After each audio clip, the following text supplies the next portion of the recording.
and welcome to episode 7 of The Smallest Thing. I'm Lisa Manterfield. A first draft of a book is an entirely different animal to the finished version. Plots change, subplots emerge, and characters take on a life of their own. M's friend Deb had a much smaller role in the early drafts but became key to the story. Mrs. Glover's character developed such that the nosy old bat elbowed her way into the story and demanded more page time. One character who wasn't in the original draft makes his story debut in this week's episode. Join me after to learn how he made his way into the story and almost stole the show. Welcome to the serialized audiobook, The Smallest Thing, written by Lisa Manterfield, read for you by Charlie Sanderson. Chapter 7, Wednesday, July the 27th. The sound of the doorbell drags me from my bed the next morning. Pulling on a hoodie to make myself presentable, I'm halfway down the stairs before I remember that a visitor at the front door is no longer normal. Maybe it's a neighbour bearing a casserole or some homemade bread, which is what usually happens in a crisis. A cup of tea is the standard prescription for just about any ailment or trouble around here, and I'm surprised to realise I hope that's what I'll find. But when I open the door, my view is blocked by a yellow wall. It's a man, as far as I can tell, covered from head to toe in a yellow hazmat suit. Rings of blue tape wrap around his ankles and wrists, sealing him inside. 2 strips of red tape have been stuck over his chest to form a cross. Over his hood, he wears a see-through face shield that covers his forehead down to his chest. The edges of the shield are steamed, and droplets of condensation form as he breathes. I can't see his face, because a respirator covers his nose and mouth, so that only his eyes show. The narrow strip of skin I can see is pale, and a few boyish freckles creep up over his mask. His eyebrows and lashes are light, and his eyes are... I stare through his face shield until his eyes meet mine. They are hazel with flecks of gold, but as he turns I see greens and browns and yellows. Tiger eyes, I think, as the moisture evaporates from my mouth. He hesitates for a moment, as if he'd expected someone else to open the door, but then a smile flickers in his tiger eyes. "Morning." His overly cheery voice echoes inside the sealed mask and plastic barrier. "Nice jumper. My favourite place in the whole world, that is." I glance down at my I Love London hoodie. The red silky heart reminds me of where I am supposed to be and where I am instead. I try to speak, to say that London is my favourite place too, was my favourite place. But my voice has left me. There is nowhere else to look except his eyes, and the intimacy it creates is unnerving. I can't observe and assess his mannerisms the way you'd normally do with a stranger. I can't see how his lips move, if his nose is big, if it looks as if he's done something with his hair today. All I can see is his eyes, and it forces me toward a deeper knowledge of him than I'm ready for. I break the connection, dropping my eyes to his feet, overly large in their layers of boot and suit. This quarantine is messing with my mind. It's like the syndrome hostages get when they fall for their captors. 3 days without row and I'm getting gooey for a guy in a plastic bag. "Are you the head of the household?" he asks. I snap my eyes back to his and give him a look that I hope conveys what an idiotic question that is. "Right," he stammers, his cheerful tone dropping. Is he or she in?" "He. It's my dad, and no, he's not in." I stopped myself short of adding that I woke to a note on the kitchen table telling me that Dad was out in the village, but that I should stay in the house. Part of me was irked at his double standard, and part was relieved to have an excuse to hide. The alien shifts inside his suit, like his training didn't cover this situation. I register for the first time that he's nervous, and his awkward shuffling makes him seem younger than I first thought. I bet he's not more than a few years older than me. He hands me a sealed plastic packet. I've brought you some masks and gloves to use and some information for you and your family to look at. It's basic protocol and procedures, that sort of thing. His tone is almost casual, as if he's offering me a catalogue of Christmas cards to browse through. But the seriousness of what he's telling me seeps through his friendly demeanour. He's done this before, I can tell. There's a map of the quarantine boundary in there as well, he goes on. Make sure you have a good look at it. You don't want to accidentally cross it. My mind flits to the armoured vehicles barricading access to our village. Accidentally? Is that possible? His eyes dart down to my feet as if there's something he doesn't want to tell me. I think they'll be quite strict about enforcing it. Until we know more, we're asking everyone to stay close to home and keep dealings with other people to a minimum. There are instructions in there about registering your mobile phone and email so we can keep everyone informed as things change. It's really important that we get everyone in the household. So if you can make sure your dad... What do you mean by no more? I ask. He straightens up. This question must have been in his training. At the moment, we don't have precise details about the illness. We're taking every precaution until we know the cause, how it's transmitted, and how we can contain it. So, for now... You don't even know what's causing it?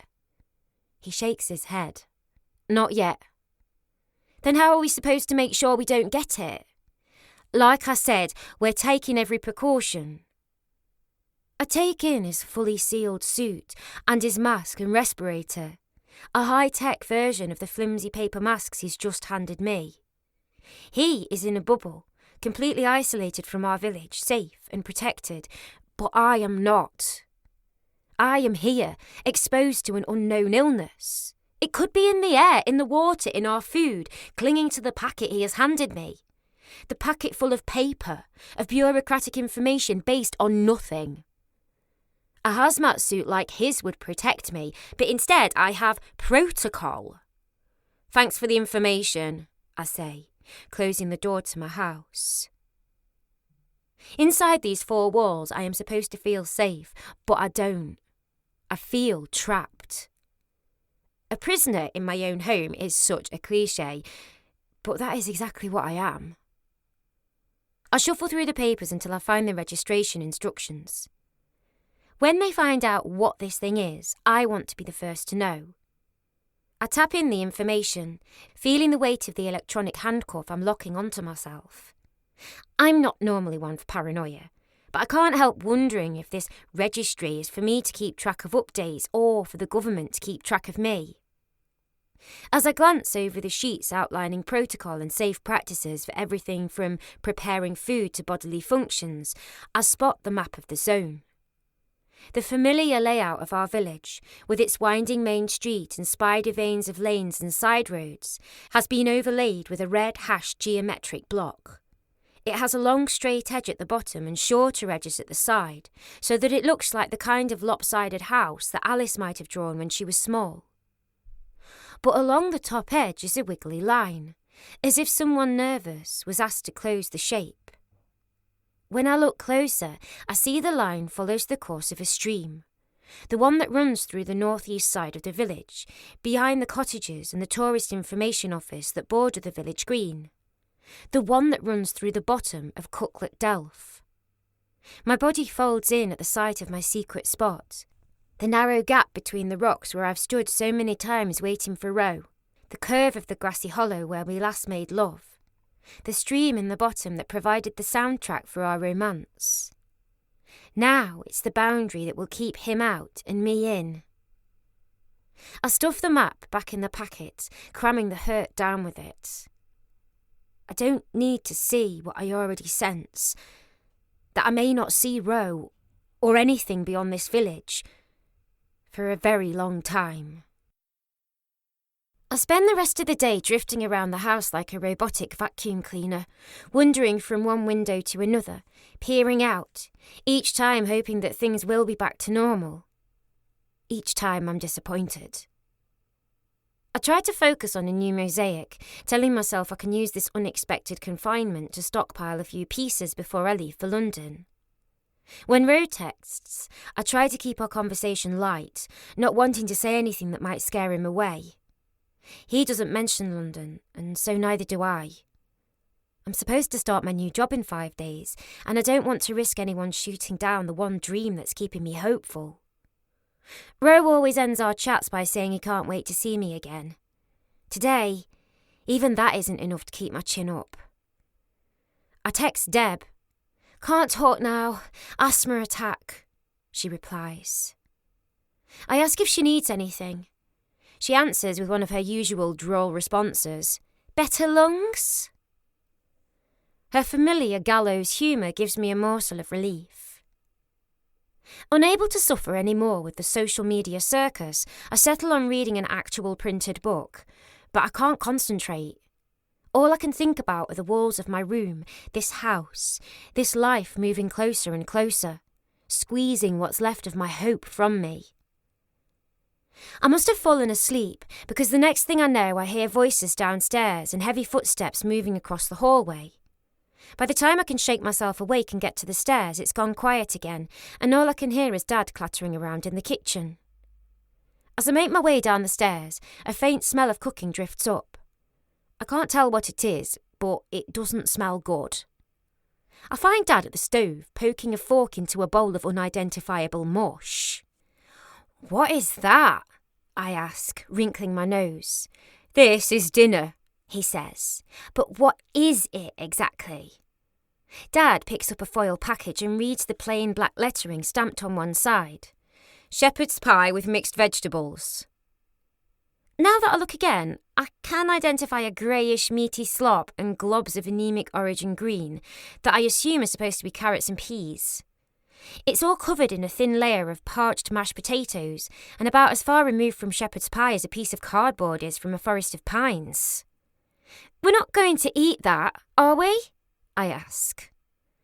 "I'm not sure we have much choice. Government issue." He nods toward 2 large cardboard boxes on the kitchen counter. I peer into them and lift out a series of foil bags and plain cardboard packages, their contents emblazoned on the front. Powdered milk, powdered eggs, sugar, flour and beans. I pull out a large foil envelope stamped "Roast beef and Yorkshire pudding," but when I shake it, it sounds more like buttons and sawdust.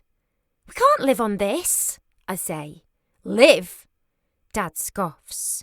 "Not hardly. Survive maybe, but not live." "Well, I'm not eating it." I fling open the fridge door, determined to make my point by having a giant salad, but I'm almost blinded by the glare of white that greets me. I turn to Dad for an explanation. He wafts another piece of paper in the air. "They took our food?" I ask. He nods. "Precautionary." I pull open the pantry. That's empty too.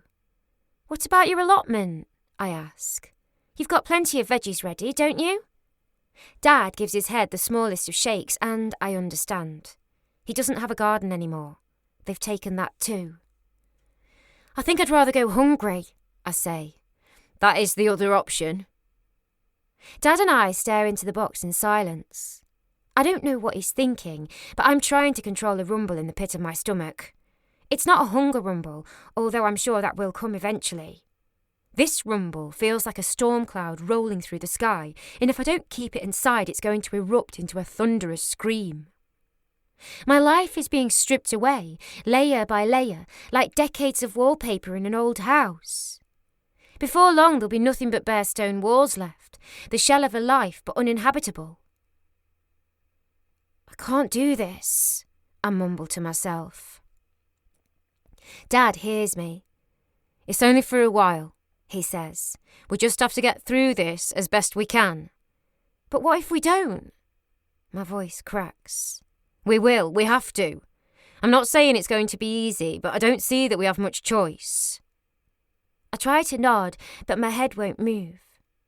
I can't make myself agree with him to comply, even though I know it's what he needs to hear from me. "I talked to Mum and Alice," I tell Dad, as we poke at our poor excuse for a shepherd's pie. "Oh, good," he says, but nothing more. "Mum seems to think Mark might be able to pull some strings." "Mark?" Dad says. You know, he's that friend of Auntie Margie's, the one with the yachts. I know who he is, Dad says. It could be my imagination, but Dad seems to stab at his potatoes a lot more aggressively at the mention of Mark. I can see why Dad wouldn't take to him. They're polar opposites. Mark in his crisp pressed trousers and designer shirts, Dad in his faded jeans and baggy sweatshirts looking like he's just climbed out of a charity shop donation bag. Do you think he could spring us from here? I ask. Dad sighs and stops eating mid-potato. He seems lost in his thoughts, like he's hoping to get inspiration from the pale, floury blob of spud. Emmett, he says at last. I wait for him to go on, but he looks as if he's searching for words with no clue where to find them.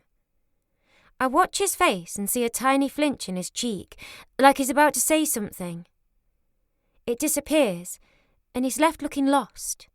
A man who's been marooned on a desert island with a mysterious creature whose language he doesn't speak. In a way, that's exactly what he is. I'm overcome with an urge to wrap my arms around him and tell him it will all be okay. But Dad isn't a cuddly dad, at least not with me. And while I got away with crawling into his lap and forcing cuddles when I was Alice's age, doing it now would only make him more uncomfortable. We're not going to get sprung from here, as you put it, no matter who Mark claims to know. All we can do is make the best of a bad situation, do what we're told and try our damnedest not to get ill. In other words, lie down and hope not to die. Dad says nothing, and the impact of my own words reverberates in his silence. He sighs, exasperated, and goes back to his shepherd's pie as if he said only, "If you go outside, try not to get sunburned." I glare at the top of his head, feeling a slow fury building inside me. It sticks in my chest, where it expands until I'm sure it's going to burst through my ribcage. I don't understand how he can be so placid, how he can just sit and accept our fate. I don't understand how we can be related, how he can seem so resigned when I feel as if I'm about to explode. I push away from the table, leaving the pale slop of my dinner untouched. I'm going out. Oh, no, you're not, he says. It's not safe. It's safe enough for you, I say. But I'm not sure anything is safe anymore, so I might as well do something that makes me at least a bit happy. Before he can object again, I grab a protective mask and wave it at him on my way to the door, just to prove I'm not completely reckless. Don't get too close to anyone, and try not to touch your face. And for goodness sake, don't eat anything, he shouts after me. But I'm already halfway out the front door.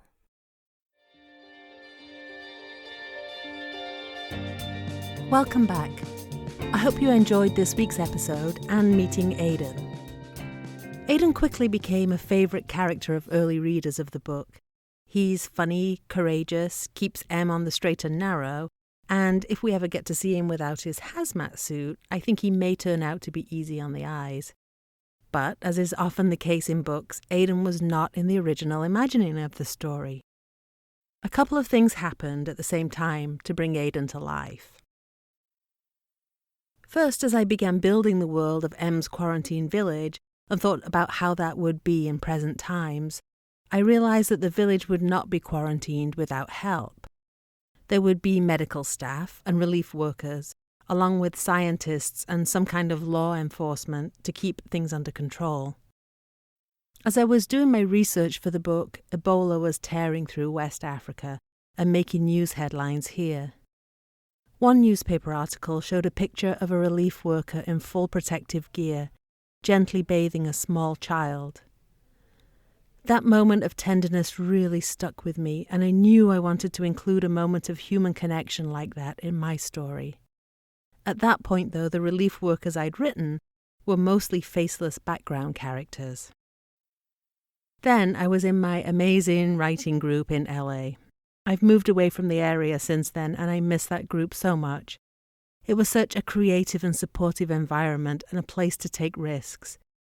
We often did writing prompts in the group, and one week I got a prompt that changed the story I was writing. The prompt was this: "He lives in the marrow of my bones." It was maybe about a 5-minute prompt, But this is what I wrote. It's a handwritten first draft, so please don't judge. I wrote, "He hides in the marrow of my bones, never showing on the outside, but going with me wherever I go. I lie in bed at night, and I clear my head of thoughts of him, sweeping his image aside with reason after reason for why he doesn't belong in my head. And after I've brushed him into little piles of jumbled memories and admired my handiwork in cleaning up my mind, I feel a gnawing in my bones, and I know right away it's him. I saw him in the village today, and even though he looked like all the other members of the crew, covered from head to toe in his yellow hazmat suit, isolated from the world and me by his sealed hod, there is something in the way he moved, a flow to his body that let me know it is him. I turned away before he could see me, pretended I hadn't seen him, and hoped he wouldn't see me either, and yet I lingered in the street, stopped to talk to a neighbour, and I could tell from the stiffness of my movements, the way I held my head and exaggerated my expressions, that my instincts were pulling me to look, and only my determination prevented it. As I turned back toward home, I saw him looking at me, the face guard of his suit turned my direction. I felt my senses slow down, as if I were moving through water, and before I could stop myself I was swimming his way. He raised a glove as I approached, and through the little window of his mask he smiled at me. His eyes were hazel, with flecks of gold, but as he turned I saw greens and browns and yellows. Tiger eyes, I thought, as the moisture evaporated from my mouth. "Hi," he said. His voice was raspy and echoed in the chamber of his respirator. "How's it going?" I tried to answer, but my voice had left. All I could do was smile. When I finished reading what I'd written to my writers' group, there was sort of a collective gasp around the room, not because the writing was brilliant. That's not the point of Prompt, but everyone wanted to know, who is that? And suddenly, Aidan was on the scene, this relief worker there to help the villagers, who forms a bond with Em that will have a profound effect on her life. I can't say much more about him without giving away too much of the story, but I hope you'll keep listening to find out the role he plays in Em's story. And if you'd like to see my original handwritten scrawl of this prompt, I wrote a blog post about it some time ago. I'll include the link below. Next week, Em has some thoughts on self-sacrifice and makes a decision about how to deal with her situation. I hope you'll join me. Until then, be well. Thanks for listening to this episode of The Smallest Thing. To make sure you don't miss next week's episode, you can subscribe now on Apple Podcasts, Google Podcasts, Spotify, and more. If you'd like to support the show, please leave a review and share this series with others you think might enjoy it. If you're on Instagram, tag me there at LisaManterfield_, or follow me on Facebook at author Lisa Manterfield and Twitter at Lisa Manterfield. My newsletter subscribers are always the first to know about my news, events, upcoming releases, giveaways, and more. Sign up for monthly delivery at lisamanterfield.com/subscribe and get your complimentary copy of Love, Loss and Letting Go, 3 of my short stories. Thanks to Justin Joseph for producing and editing this show, and to Ketsa.uk for the music. That's all for this episode. Thanks for listening.